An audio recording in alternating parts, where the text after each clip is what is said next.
Hola, buenos días amigos y amigas de Opiniones Actualidad. Aquí estamos otro día más, esta vez para el recopilatorio de la segunda semana de febrero.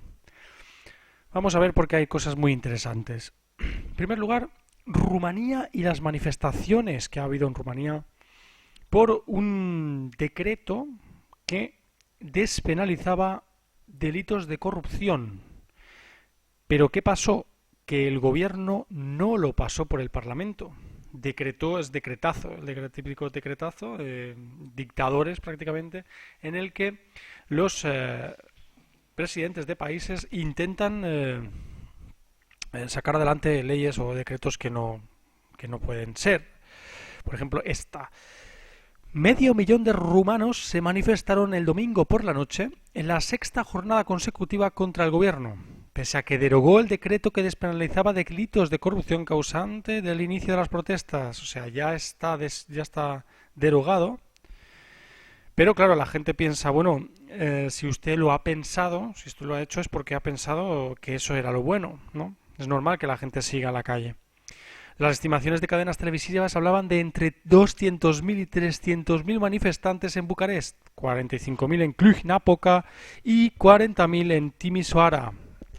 A esos balances debería añadirse movilizaciones en otras ciudades y poblados del país. Muchos de los manifestantes reclaman la renuncia del gobierno socialdemócrata de Sorin Grindeanu. Renuncia y ladrones, gritaban en Bucarest los manifestantes, mostrando banderas tricolores y banderas de la Unión Europea.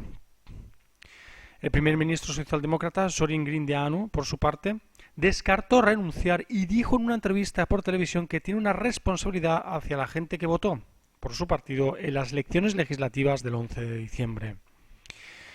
En mi opinión, los casos de corrupción parecen una pandemia ya global, ¿no?, que se extienden por todo el mundo. El problema más grave yo lo veo en Latinoamérica y en algunos países de Europa, cuáles son grandes exponentes de esta corrupción insaciable de los políticos.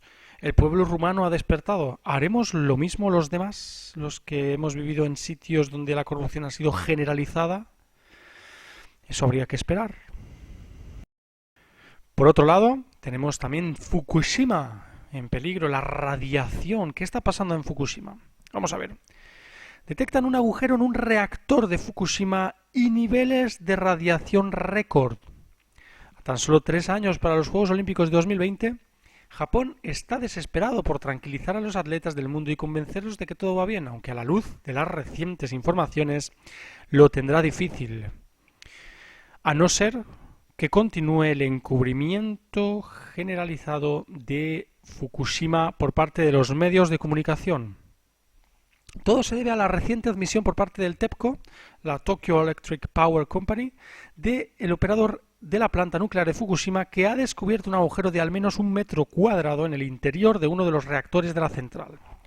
TEPCO también ha informado de que los niveles de radiación detectados en el interior del reactor son letales, incluso tras una breve exposición a ellos, cosa que no es normal.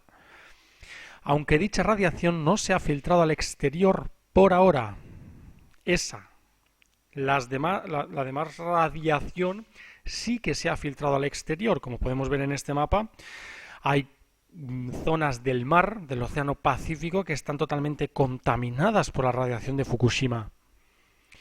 Niveles de radiación de hasta 530 siervets por hora fueron detectados dentro del reactor 2, que permanece inactivo en el complejo nuclear de Fukushima Daiichi, dañado durante la catástrofe del terremoto y tsunami de 2011. Vamos a hacer una aclaración. Lo peor de este asunto es que una dosis de aproximadamente 8 sieverts se considera incurable y fatal. O sea, cáncer incurable. Y estamos hablando de 530 sieverts por hora. Un agujero de no menos de 1 metro cuadrado de tamaño también se ha descubierto debajo del recipiente de presión del reactor, según informa TEPCO. Según los investigadores, la aparente apertura en la rejilla de metal de uno de los 3 reactores que se habían derretido en 2011 se cree que han sido causados por el combustible nuclear derretido que cayó a través del recipiente. El andamiaje de hierro tiene un punto de fusión de 1500 grados, dijo TEPCO.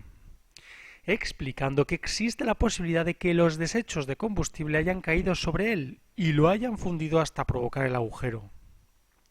Tanta graduación, o sea, tantos grados, ¿no? Tanta temperatura es normal. Esa temperatura al metal no resiste. Estos desechos de combustible han sido descubiertos en el equipamiento, al fondo del recipiente de presión justo por encima del agujero. Los últimos hallazgos fueron dados a conocer después de que una reciente sonda con cámara fuera enviada al interior del reactor. Utilizando una cámara de control remoto montada en un tubo largo, los científicos lograron obtener imágenes de lugares difíciles de alcanzar donde aún quedaba material nuclear residual.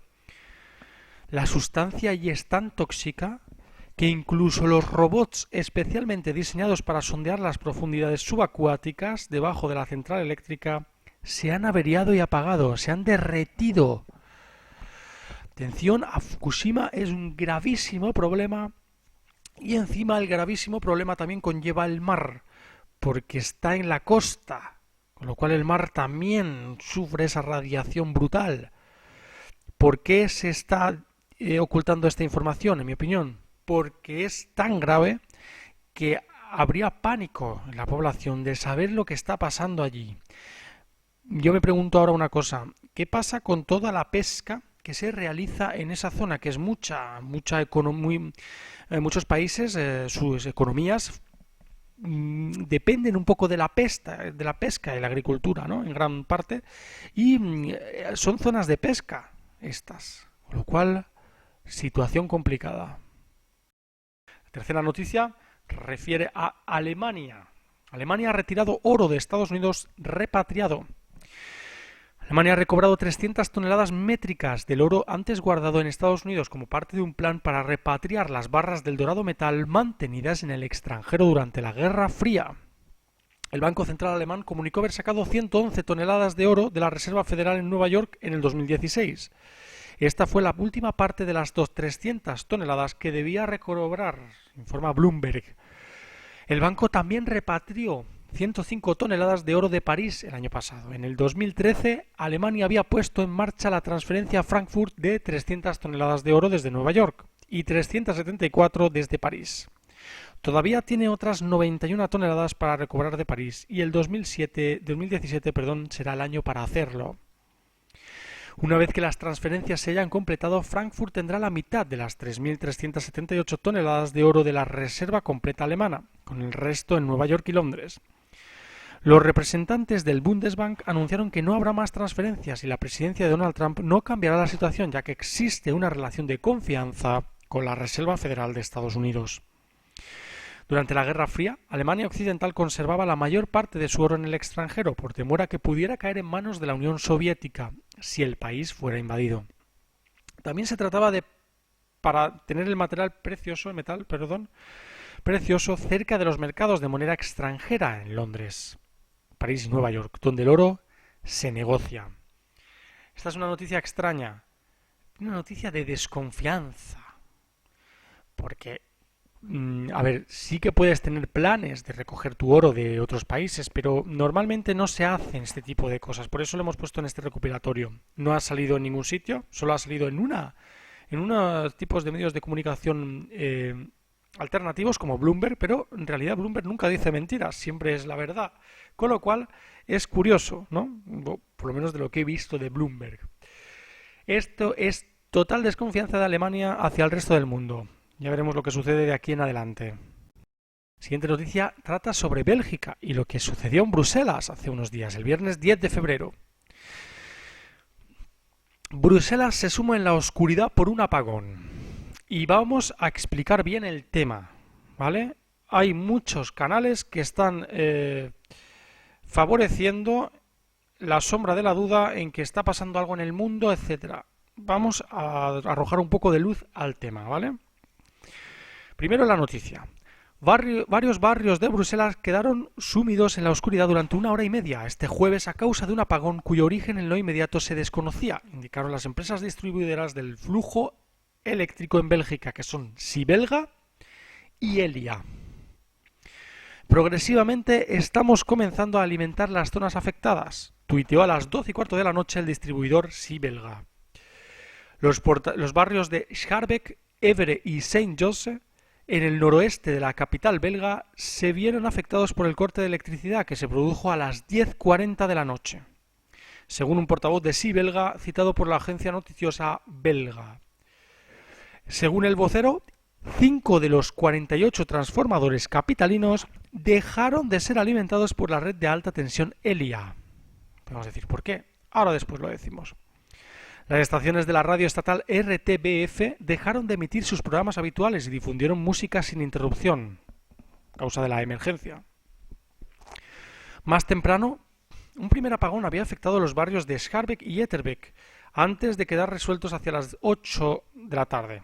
Mientras que en las redes sociales los habitantes de Bruselas parecían tomárselo con filosofía, otros más inquietos contactaron a la policía para saber qué estaba pasando y casi se satura la central de llamadas de los servicios de emergencia.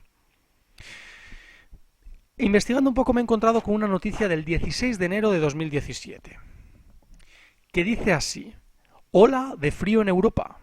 Francia y Bélgica en riesgo de sufrir un apagón general.